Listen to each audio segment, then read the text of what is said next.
Even when you feel low, you can still go. Even when you feel slow, you can still go. Even when there's no hope, you can still go. I never answer to no, man, I still go. Go, go, go, go, go, go, go, go, go, go, go, go, yo, go, go, go. Hustle hard, hustle every single day. I'll be making moves till I'm buried in my grave. To the system, I don't wanna be a slave. I've been doing shit my way, or the highway. And in the driveway is a nice one.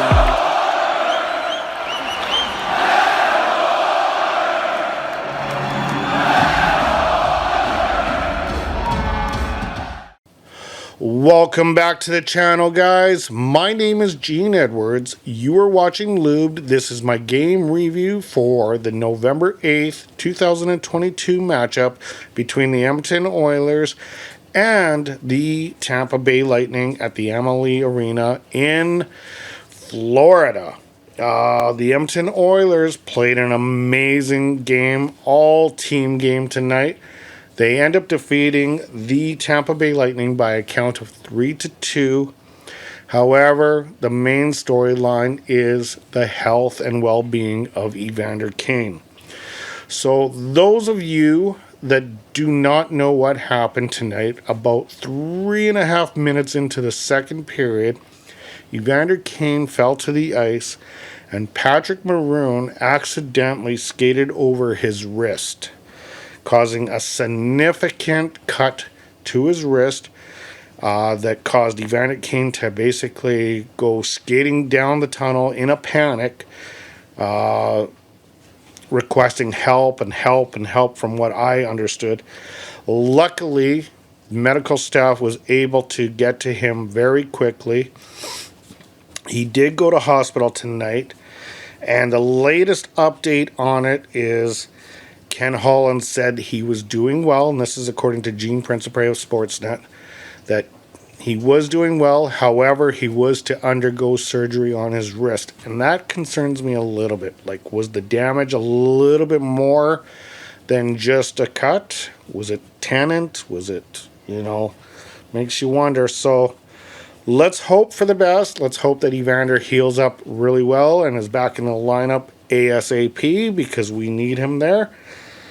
He is definitely one of our best players. That being said, let's talk about the highlights of tonight. The Edmonton Oilers rolled into Tampa Bay last night after losing to the Washington Capitals at about 3:20 in the morning. So this is a tired group, and they delivered tonight. They delivered tired. They delivered undermanned with the injury to Evander Kane. They were only running 10 forwards, and they proved it. They never once tonight gave up the lead, which was awesome. Jack Campbell probably played his best game as an Edmonton Oiler thus far, so this was good. And guess what?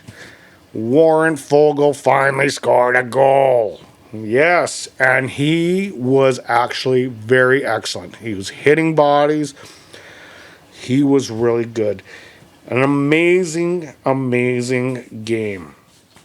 However, in the first period, Evander... Okay, so we'll start off with Warren Foegele getting a shorthanded goal. It was a long time coming.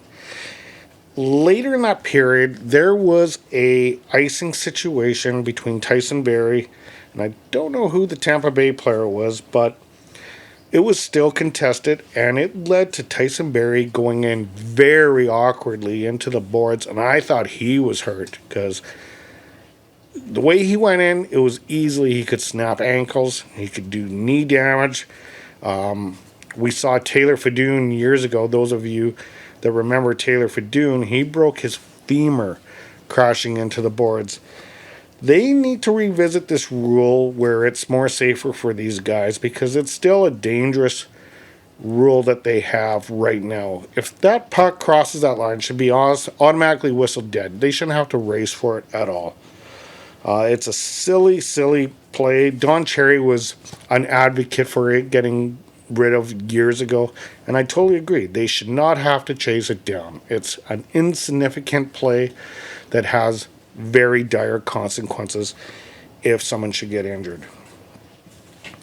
In the second period, unfortunately, we saw the Evander Kane injury, and it really deflated everyone in the building. Never mind just the players, but it deflated everyone in the building. There was a lot of concern for Evander.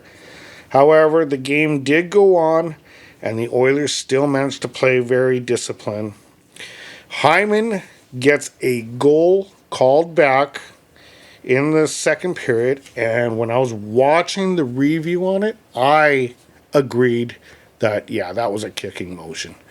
100%. I thought the refs actually did a fantastic job. I beat them up a lot of nights, but I think tonight the refs nailed it pretty good.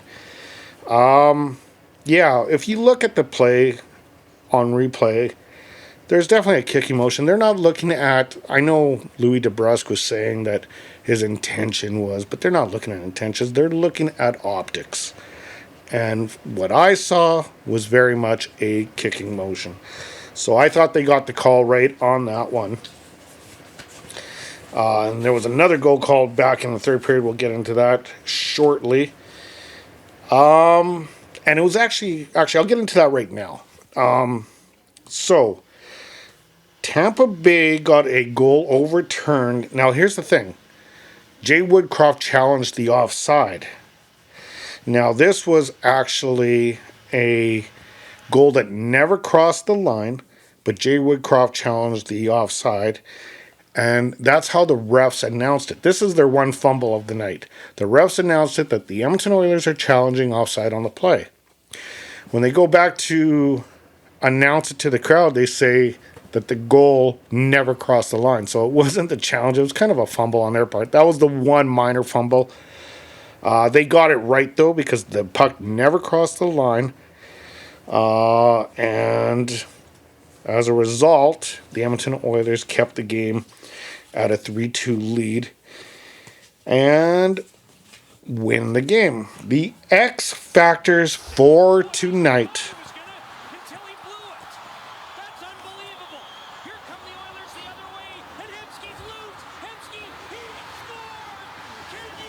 Okay, true team effort. Despite running only 10 forwards and very little sleep as they got into Tampa at 3:20 in the morning, the Edmonton Oilers were able to deliver a very good game.